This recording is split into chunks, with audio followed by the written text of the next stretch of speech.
ৰেণু গগৈ স্বাৰ্থত উপস্থিত অভ্যাগতসকল, আমি সকলোৱে জানো যে যোৱা 4 অক্টোবৰ তাৰিখে পুৱা বেলাত আমাৰ আইতা ৰেণু গগৈয়ে এই ইহলীলা সম্বৰণ কৰে। আৰু আমাৰ আইতা আছিল এগৰাকী সমাজহিতৈষী ব্যক্তি।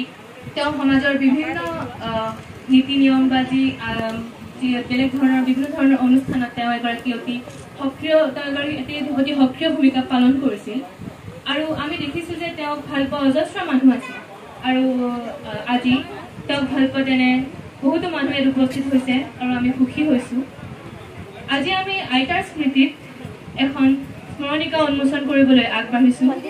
আৰু আমাৰ মাজত উপস্থিত থকা প্ৰবীণ শিক্ষাবিদ তথা লেখক শ্ৰীযুত ডিম্বেশ্বৰ চেতিয়া ডাঙৰীয়া, বিশিষ্ট লোককলা বিশেষজ্ঞ তথা মৰাণ মহাবিদ্যালয়ৰ প্ৰাক্তন অধ্যক্ষ ডক্টৰ অনিল শইকীয়া ছাৰ আৰু বিশিষ্ট সমাজকৰ্মী ৰোহিত চেতিয়া ডাঙৰীয়া, আৰু লগতে এই স্মৰণিকাখনৰ সম্পাদক সুভিত কুমাৰ চেত্ৰী বৰ্তাক ইয়ালৈ আমন্ত্ৰণ জনাইছোঁ স্মৰণিকা উন্মোচনৰ বাবে।